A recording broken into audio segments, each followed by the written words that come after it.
Good morning.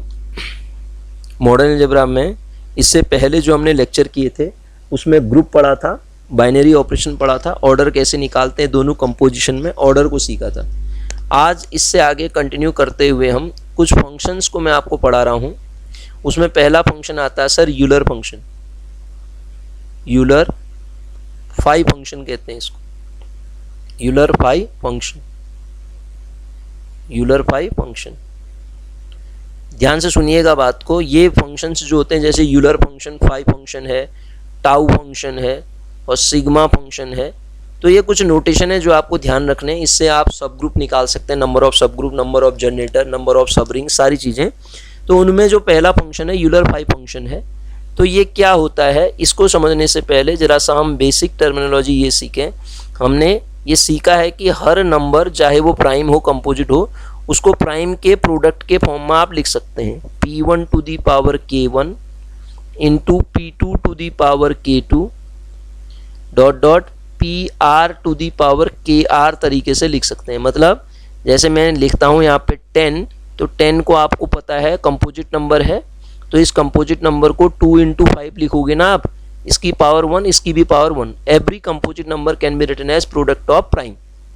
और ये power कोई नंबर ऐसा भी तो हो सकता है 2 की पावर 3 इंटू 5 की पावर 2 इंटू 3 की पावर 7, ऐसा भी तो कोई नंबर हो सकता है। तो ये इसी तरीके का है। तो हर नंबर को आप इस तरीके से कंपोजिट नंबर को लिख सकते हैं। ये फंडामेंटल थ्योरम ऑफ अर्थमेटिक हुआ करती थी, ठीक है, आपने पढ़ी होगी ये। तो अब फाई फंक्शन क्या कहता है फिर? फाई फंक्शन की अगर मैं आपसे डेफिनेशन डिफाइन करने के लिए कहूँ तो फाई फंक्शन की डेफिनेशन हमसे कहती है ए मैपिंग, ध्यान से सुनिएगा आप, ए मैपिंग, कैसी mapping? A mapping phi such that n tends to n। मतलब क्या हुआ, आप n लेंगे, n फॉर नेचुरल नंबर, और आंसर भी आपको नेचुरल नंबर ही मिलेगा। कैसा? Define as phi n is equal to x such that x comma n is equal to 1। इसका मतलब क्या हुआ, HCF या GCD एक ही होता है। GCD किन्हीं दो नंबर का GCD x comma n is equal to 1 है। इसका मतलब ये रिलेटिवली प्राइम है, को प्राइम नंबर है, इनका HCF क्या है, 1 है। अब खाली ऐसा लिखा है, इसका मतलब भी HCF ही होता है x कॉमा n। अगर 1 आ रहा है तो इनका GCD क्या होगा, 1 होगा। अब इसके अंदर ये एलिमेंट आएंगे, इनकी प्रॉपर्टी क्या होगी, x जो होगा 1 के बराबर होगा, 1 से बड़ा होगा और n से छोटा होगा। कोई मेरे से कह सकता है क्या वो n नहीं हो सकता है? अगर आप वो n की वैल्यू भी ले लेंगे ना, x की जगह पे n ले लेंगे, तो n कॉमा n 1 एक ही केस में आएगा जब 1 कॉमा 1 होगा। अदरवाइज वो रिलेटिवली को प्राइम नंबर जैसे 2 कॉमा 3 है तब भी 1 आ सकता है। लेकिन सो सेम ये अलग अलग नंबर पे आएगा, लेकिन 2 कॉमा 2 का GCD 1 थोड़ा होगा और 4 कॉमा 4 का GCD 1 थोड़ा होगा, इसलिए n के लिए इक्वल नहीं लगा रखा है। तो ये जो फंक्शन है इसको हम क्या कह देते हैं, यूलर फाई फंक्शन कह देते हैं। क्या कह देते हैं? यूलर फाई फंक्शन कह देते हैं। तो यूलर फाई फंक्शन इस तरीके से डिफाइन होगा। अब मैं कुछ का निकाल के दिखाता हूँ डेफिनेशन वाइज। जैसे मेरे से आप कहोगे फाई 1 कितना होगा, तो मैं आपसे कहूँगा फाई 1 मतलब इसके अंदर वो सारे x होंगे जो x 1 के साथ रिलेटिवली प्राइम होंगे। और स्टार्ट कहाँ से हो रहा है, 1 less than equals to x less than 1। तो 1 कॉमा 1 है, इसका मतलब आप जानते हैं 1 और 1 का HCF जो होता है 1 होता है। तो इसके अंदर केवल एक ही एलिमेंट आएगा, 1 आएगा। इसका मतलब फाई 1 की जो वैल्यू होती है सर वो 1 होती है। फाई 1 की जो वैल्यू होगी वो क्या होगी, 1 होगी। जरा सा आगे बढ़ता हूँ मैं, देखो अगर मैं आपसे कहूँ फाई 2 बताओ, तो आप कहेंगे इसके अंदर वो सारे नेचुरल नंबर होंगे सच दैट वो नेचुरल नंबर का 2 के साथ HCF निकालोगे तो 1 आएगा। और वो स्टार्ट होंगे 1 से और कहाँ तक जाएंगे, 2 तक, 1 से लेके 2 तक, है ना। तो 2 से छोटा 2 भी ले सकते हो आप, 2 का 2 के साथ। तो इसका मतलब आप देखो 1 के साथ रिलेटिवली प्राइम कौन है, 1 कॉमा आपने पेयर बनाया 2 के साथ 1 कॉमा 2। क्या इन दोनों का HCF 1 है? वैसे भी जो कंजुगेटिव नंबर है उनका HCF 1 होता है। अब 2 कॉमा 2 नहीं ले सकता हूँ, ले भी लूंगा तो इसका HCF तो 2 ही आएगा वैसे भी। तो इसके अंदर भी क्या है, एक ही एलिमेंट है और वो कौन है, 1 है। देखो फाई 1 भी वही था, फाई 2 भी क्या है, वही है ना। फाई 1 और फाई 2 मैंने आपको बताए। फाई 1 मतलब यूलर फाई फंक्शन ऑफ 2 का फाई आपके पास इतना आएगा। एक और बताता हूँ, फिर इसका मैं तरीका आपको, एग्जाम में ऐसे नहीं करना है। एग्जाम में आपसे नंबरिंग पूछेगा, कौन कौन है वो नहीं पूछेगा। कौन कौन है अगर पूछता है तो वो बड़े नंबर के लिए नहीं पूछेगा, आपसे काउंटिंग पूछेगा वो, क्योंकि इसका यूज करेंगे ना हम आगे। अब देखो, अगर मेरे से कहोगे आप 5 6 क्या होगा, 5 6 डिफाइन करके दिखाओ, तो आप कहेंगे सर 5 6 होता है वो सारे x जो 6 के साथ रिलेटिवली प्राइम होंगे और स्टार्ट होंगे 1 से लेके 6 तक जाएंगे। अब देखो आप, अब इसका मतलब x की वैल्यू क्या क्या हो सकती है, पहले काउंट करो, 1, 2, 3, 4, 5 हो सकती है। एक एक करके चेक करके देखो फिर, अब इसमें सबको चेक करके देखो, क्या 1,6 का HCF 1 है, 2,6 का HCF 1 है, 3,6 का HCF 1 है, 4,6 का HCF 1 है और 5,6 का HCF 1 है। कौन कौन ऐसे हैं, 1 6 का HCF तो 1 होगा ही होगा। इसका मतलब इसके अंदर एक रिलेटिवली प्राइम 1 तो आएगा ही आएगा। इन दोनों का GCD या HCF 1 नहीं होगा, इन दोनों का भी नहीं होगा, 4 और 6 का भी नहीं होगा और 5 और 6 का भी HCF 1 हो जाएगा। इसका मतलब इसके अंदर भी कितने एलिमेंट हैं, 2 ही एलिमेंट हैं। 5 6 में कितने एलिमेंट हैं, 2 ही एलिमेंट हैं। और कौन कौन है, तो इस 5 6 के अंदर सर वो सारे एलिमेंट आएंगे जो 6 के साथ रिलेटिवली प्राइम हैं। एक तो 1 है, एक 5 है, ठीक है। ये तो मैंने बेसिक डेफिनेशन आपको बताई, लेकिन निकालने का इसका बेसिक तरीका बताता हूँ आपको, ध्यान से सुनिएगा। एक तो आप नोट करके इसमें लिख लो, नोट करके, अगर मैं कहूँ P प्राइम नंबर है, P is a prime number, P is a prime number, मैंने कहा P क्या है, प्राइम नंबर है, और उसका मैं फाई निकालना चाह रहा हूँ, तो उस प्राइम नंबर का फाई जो होगा P-1 होगा। इसका मतलब अगर मैं आपसे कहूँ 5 कितना है, तो आप सीधे बोल देंगे 5 is a prime number, 5 - 1 this is equal to 4। इसका मतलब 5 के रिलेटिवली प्राइम नंबर कौन होंगे, 4 नंबर ऐसे होंगे जो 5 के रिलेटिवली प्राइम है, तो सब हो जाएंगे। देखो 5 के साथ रिलेटिवली को प्राइम कौन होता है, 1 और 5 का HCF भी 1 होता है, और 2 और 5 का HCF दोनों प्राइम है, इनका HCF भी 1 होता है, 3 और 5 का HCF भी 1 होता है, और 2 कॉन्जुगेटिव नंबर हैं लगातार तो उनका HCF भी 1 होता है। तो इसके अंदर 1 भी आ गया, 2 भी आ गया, 3 भी आ गया और 4 भी आ गया। समझ रहे हैं आप मेरी बात को। अगर मैं आपसे कहूँ 523 कितना होगा, तो इसको भी आप सीधे बता देंगे 23 प्राइम नंबर है, तो 23 - 1 हो जाएगा, 23 प्राइम तो है। और 517 कितना होगा, 517 जो होगा 17 - 1 16 आ जाएगा, ठीक है। तो प्राइम नंबर के लिए तो डायरेक्ट रिजल्ट आपको बता दिया मैंने। अब प्राइम के अलावा अगर आप कंपोजिट नंबर को देख रहे हैं, एक तो बेसिक डेफिनेशन मैंने बताई आपको, दूसरा उसके अलावा अगला कैसे करते हैं वो मैं समझा रहा हूं आपको, ध्यान से देखिएगा। अगर मेरे पास नंबर n है, अब एग्जाम में आप इसी को लेके करेंगे, अगर मेरे पास कोई नंबर n है, n को आपको पता है आप तोड़ सकते हैं प्राइम के प्रोडक्ट के फॉर्म में, p1 to the power k1 into p2 to the power k2 into p3 to the power k3 dot dot pr to the power kr तरीके से। तो सर जब आप n को इस तरीके से ब्रेक कर सकते हैं, तो फाई n की जो डेफिनेशन निकल के अब आएगी, phi n is equal to जो आएगा वो जो डेफिनेशन होती है n इंटू 1 - 1 बाई पहला प्राइम जो है उसमें p1, पावर से कोई मतलब नहीं, into 1 - 1 upon p2 dot dot जितना भी आपने तोड़ रखा 1 - 1 अपॉन p के, ठीक है। जितने भी प्राइम के फॉर्म में वो नंबर टूट रहा है वो लग जाएगा। अब देखो जो मैंने अभी ऊपर पढ़ाए थे उन सबको इसी डेफिनेशन से बताता हूँ, ये प्राइम के लिए भी लगेगी और जो प्राइम नहीं है कंपोजिट है उनके लिए भी लगेगी। ये जो मेथड है एक्चुअल एग्जाम में आप इसी से करोगे, ये दोनों के लिए वैलिड होगी।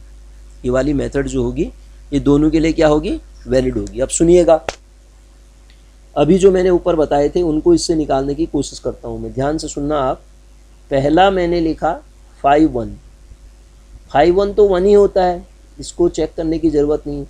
फाई 2 को इस मेथड से निकालना चाह रहा हूँ, तो आपको पता है 2 का प्राइम फैक्टराइजेशन 2 ही होगा, तो इसका आंसर कितना आएगा 2 इंटू एक प्राइम इस यूज हो रहा है इसमें 1/2, तो क्या आएगा ये 2 इंटू 1 माइनस 1/2 1/2 हो गया, ये और ये कट गया तो कौन आया 1। कितने हैं ये नंबर, कितने हैं बताएगा कौन है। अगर चेक करना है तब तो बेसिक डेफिनेशन से ही मुझे करना पड़ेगा, कितने हैं चेक करना है वो ये नंबर बता देगा आपको। आप समझ रहे हैं, कितने हैं अगर चेक करना है तो वो ये बताएगा, कौन कौन है चेक करना है तो फिर मुझे वो रिलेटिवली प्राइम रख के निकालने ही पड़ेंगे। ठीक है, अब देखिएगा आप आगे की कहानी आपको समझाता हूं मैं। इससे आगे क्या करेंगे, जैसे फाई 2 निकाला मैंने, फाई 3 जैसे 3 एक प्राइम नंबर है, 3 को 3 की पावर 1 ही लिख सकते हैं, तो फाई 3 में भी यही कंडीशन होगी। देखो फाई 3 इज इक्वल टू कितना होगा 3 इंटू एक ही प्राइम यूज हो रहा है 1 माइनस 1/3, तो कितना आया 3 इंटू 2/3, 3 से 3 कट गया तो 2। 3 के रिलेटिवली प्राइम 2 ही तो नंबर होते थे, 1 और 3, 1 और 2। 4 को निकाल के दिखाता हूं मैं, देखो फाई 4 निकाल के दिखाता हूं, तो सर फाई 4 की जो वैल्यू होगी वो कैसे निकालोगे फॉर्मूले से, n कितना है 4 इंटू, अभी 4 को तोड़ा कैसे आपने, 4 को तोड़ा 2 इंटू 2 मतलब 2 की पावर 2, पावर से कोई मतलब नहीं, कितने प्राइम यूज हो रहे हैं एक ही, तो 1 माइनस 1/2, तो सॉल्व करो तो आंसर कितना आएगा 4 इंटू 1/2, 2 से कितनी बार कटेगा 2 टाइम, तो आंसर कितना आ जाएगा 2 आ जाएगा। समझ में आई बात।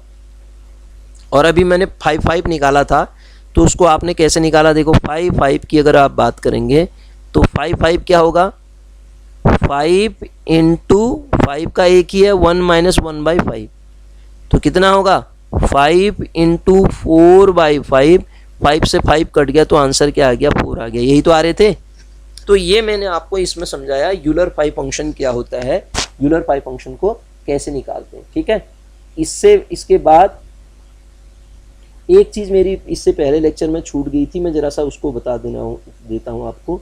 वो क्या छूटा था, जब हम पढ़ रहे थे कंपोजिशन मल्टीप्लिकेशन, उस समय तो मैंने आपको ऑर्डर कैसे निकालते हैं समझा दिया था, लेकिन जब कंपोजिशन मल्टीप्लिकेशन के अलावा कंपोजिशन अगर एडिशन हो जाए तो ऑर्डर कैसे निकालते हैं वो भी बता देता हूँ। मैंने डेफिनेशन तो बताई थी, वो सबसे छोटा positive integer n a equal to करके e मिल जाए, यहाँ पे e stand for additive composition, तो n को आप कह देते हैं ऑर्डर। जैसे मैं ग्रुप लेके बताता हूँ, अगर कोई ऐसा n एग्जिस्ट नहीं करा, there does not exist any n such that ऐसी कंडीशन फुलफिल हो जाए n a equal to e और n a to the power n equal to e वाली कंडीशन हो ही नहीं रही है, तब उस केस में हम उस एलिमेंट के ऑर्डर को कह देते हैं 0। उस केस में 0 या इनफाइनाइट ऑर्डर का वो एलिमेंट है। देखिएगा मैंने Z5 लिखा है, यहाँ पे Z5 लिखा तो अंडर एडिशन मॉडुलो 5 0, 1, 2, 3 पहले बताया था मैंने आपको, 4, 5 ये अंडर एडिशन 4 आएंगे ना, 6 लिख देता हूँ यहाँ पे 6 अंडर एडिशन मॉडुलो 6 पे ये ग्रुप बनाता है। किस पे बनाता है, अंडर एडिशन मॉडुलो 6 पे ग्रुप बनाता है। ठीक है, तो अब यहाँ पे दो चीज़ें आती हैं। अगर आप मेरे से कहेंगे ऑर्डर ऑफ ग्रुप क्या है, what is group, group is this, order of group आप कहेंगे तो उस ग्रुप का ऑर्डर तो कितना है, कितने एलिमेंट हैं, m-1 तक का ग्रुप बनाता था तो ऑर्डर m होता था, इसमें भी ऑर्डर कितना होगा 6 होगा। इसका मतलब ये ग्रुप कैसा है, दूसरा फाइनाइट ग्रुप है। कैसा है, फाइनाइट ग्रुप है। कैसा है, फाइनाइट ग्रुप है। दूसरी चीज, अब हर एलिमेंट का आप ऑर्डर मुझसे पूछोगे, आइडेंटिटी का ऑर्डर जो होता है हमेशा 1 होता है। अब 1 का ऑर्डर मुझसे पूछोगे आप, ऑर्डर ऑफ 1 क्या होता है, इसका मीनिंग होता है कि 1 को मैं कितनी बार ऐड करूं। यहाँ केवल एडिशन ही नहीं है, उसके साथ कंपोजिशन मॉड्यूलो भी लगा है, 1, 2, 3, 4, 5 एंड 6। 1 को कितनी बार ऐड करूं और मॉड 6 लगाऊं कि 0 मिले, तो 6 बार करना पड़ेगा। तो 6 टाइम जब 1 को ऑपरेट करेंगे तब 0 मिलेगा। तो सबसे छोटा नंबर कौन है जो इस कंडीशन को फुलफिल कर रहा है, वो 6 है। तो ऑर्डर ऑफ 1 कितना हो जाएगा, 6 हो जाएगा। ऑर्डर ऑफ 1 कितना हो जाएगा, 6 हो जाएगा। दोबारा देखो 2 को चेक करते हैं, तो 2 को 2 plus 2 plus 2 under addition modulo 6, addition modulo 6। तो 3 टाइम आपने 2 को ऑपरेट किया तो आपको क्या मिला, 0 मिला। 2 प्लस 2 प्लस 6 होगा, 6 को 6 से डिवाइड करोगे रिमाइंडर 0 आएगा ना। तो इसका मतलब जो सबसे छोटा n ऐसा काम करता है उसको आप क्या कहते हैं, ऑर्डर कहते हैं। तो अब आप बताओ मुझे इसका ऑर्डर कितना हो गया, 2 का ऑर्डर कितना हो गया। ऑर्डर ऑफ 2 आप मेरे से पूछोगे तो 2 का ऑर्डर कितना हो जाएगा, 3 हो जाएगा। इसी तरीके से अगला एलिमेंट क्या है, इसके अंदर 4 है, सॉरी 3 है। 3 को कितनी बार ऐड करो, मॉड 6 लगाओगे तो 0 मिलेगा, 2 ही बार करना पड़ेगा। 2 बार 3 को ऑपरेट करके मुझे 0 मिल रहा है, तो इसका मतलब ऑर्डर ऑफ 3 कितना हो जाएगा, 2 हो जाएगा। डेफिनेशन को समझिएगा आप। डेफिनेशन कहती है कि कितनी बार आपको 1 को ऑपरेट करके 0 मिला, कितनी बार आपको 2 को ऑपरेट करके। ऑपरेशन कैसा है, ऐड करो और 6 से डिवाइड करो, भाग करो, रिमाइंडर 0 आना चाहिए। यहाँ आप 1 को जब तक 6 बार ऐड नहीं करोगे, 6 से डिवाइड करोगे, 0 तभी आएगा। 2 बार ऐड करके तो 2 आएगा, 3 बार ऐड करके 3 आएगा। क्यों, क्योंकि 3 को 6 से आप डिवाइड कर ही नहीं सकते हैं। तो यहाँ इस केस में 2 बार करके ही आ जाएगा, 3 बार करके आएगा। अब 3 में देखो, 3 और 3 को 2 बार ऐड करो, 6 से डिवाइड करोगे तो 0 आ जाएगा। तो इसका मतलब 3 का ऑर्डर, 3 को, इस डेफिनेशन को देखो, 3 को 2 बार ऑपरेट करके 0 मिल रहा है। तो जितनी बार ऑपरेट करके 0 मिल रहा है, वो जितनी वर्ड में बोल रहा हूँ वो क्या कहलाता है, ऑर्डर कहलाता है सर। ठीक है। इसी तरीके से एक और एलिमेंट लेके देखता हूं मैं। इसका अगला एलिमेंट कौन है, 4 है। अब आप देखोगे 4 को कितनी बार आप ऐड करो, मॉड 6 लगा के 0 मिलेगा। या तो 6 आना चाहिए या 6 का मल्टीपल आना चाहिए। तो 4 को 3 बार ऑपरेट करना पड़ेगा ना, 4 प्लस 4 प्लस 4 12 आ जाएगा। 12 को 6 से डिवाइड करोगे 0 मिलेगा। तो अब आप खुद बताओ ऑर्डर ऑफ 4 क्या हुआ। ऑर्डर ऑफ 4 निकालने के लिए 4 को मुझे 3 बार ऑपरेट करना पड़ा, तब मुझे 0 मिला। तो ऑर्डर ऑफ 4 कितना हो जाएगा, 3 हो जाएगा। तो ऑर्डर की डेफिनेशन एडिशन कंपोजिशन में नहीं बताई थी मैंने। एडिशन कंपोजिशन में ऑर्डर आप इस तरीके से निकाल लेंगे। ठीक है। अब इसी तरीके से ये तो कंपोजिशन था। अगर कंपोजिशन ने दिया हो, आपको दे दिया जाए इस तरीके से कि आपको ग्रुप दे दिया जाए, ऐसा देखिएगा ध्यान से, ग्रुप दे दिया जाए G is equal to Z, 0 plus minus 1 plus minus 2 dot dot, ये ग्रुप है। ये क्या है, G है। Z इंटीजर का सेट ग्रुप होता है। आपको मैंने अभी बताया कि आइडेंटिटी इसमें 0 होती है, तो आइडेंटिटी का ऑर्डर तो हमेशा 1 होगा। Order of identity defined as 1। अब और सारे कोई भी एलिमेंट इस Z से आप उठाओगे, for all A element belongs to G, G for Z, क्योंकि Z है यहाँ पे। तो उन एलिमेंट्स को आप कितनी ही बार, जैसे 1 को उठाओ, 1 को आप कितनी बार ऐड करो कि आपको 0 मिलेगा। ऊपर वाले क्वेश्चन में तो एडिशन कंपोजिशन मॉड्यूलो दिया था, यहाँ कोई कंपोजिशन नहीं है, सीधे ऐड करना है। तो ऐसा कभी होगा, कभी नहीं होगा।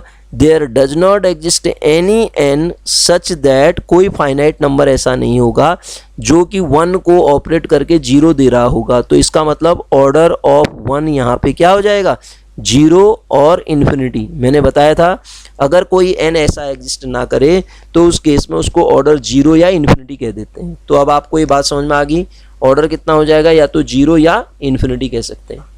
अब इसका मतलब इस सेट का कोई भी एलिमेंट आप उठाओ आइडेंटिटी को छोड़ के, उनमें n ऑपरेशन A करके कभी भी 0 नहीं मिलेगा आइडेंटिटी को छोड़ के। इसका मतलब इस Z जो कि इंटीजर का सेट है, ग्रुप है, इसके अंदर 0 को छोड़ के कोई भी एलिमेंट फाइनाइट ऑर्डर का नहीं है, कोई भी एलिमेंट फाइनाइट ऑर्डर का नहीं है।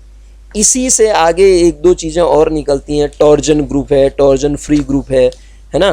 तो वो इसी में आगे अगले लेक्चर में हम करेंगे उसको, क्या होता है टॉर्जन ग्रुप, क्या होता है टॉर्जन फ्री ग्रुप, वो इसी पे डिपेंड करता है ऑर्डर पे ही। तो ऑर्डर कंपोजिशन समझना बहुत ज़रूरी है। इससे डायरेक्ट एग्जाम में क्वेश्चन पूछा जाता है कि एलिमेंट का ऑर्डर कैसे निकालते हैं, जब एलिमेंट कोई ऐसा एग्जिस्ट ही ना करे तब ऑर्डर क्या होता है, ये सारी चीज़ें। ठीक है। तो इस लेक्चर में इतना ही करते हैं। आप इनको पढ़िए, नोट्स बनाइए। इसके बाद इससे अगले लेक्चर में हो सकता है हम देखें आगे की कहानी। तो इस लेक्चर में इतना ही है। अगर आप पढ़ना चाहते हैं तो वैसे पढ़ना चाहते हैं ऑफलाइन, तो ऑफलाइन भी हमारी क्लासें चल रही हैं। सिवा IAS में मैं पढ़ाता हूँ हल्द्वानी में। तो LT की क्लासें और लेक्चर की क्लासें स्टार्ट होने वाली हैं वहाँ पे। तो अगर आप चाहें तो वहाँ पे रजिस्ट्रेशन करा सकते हैं। ठीक है, तो थैंक यू फॉर वॉचिंग।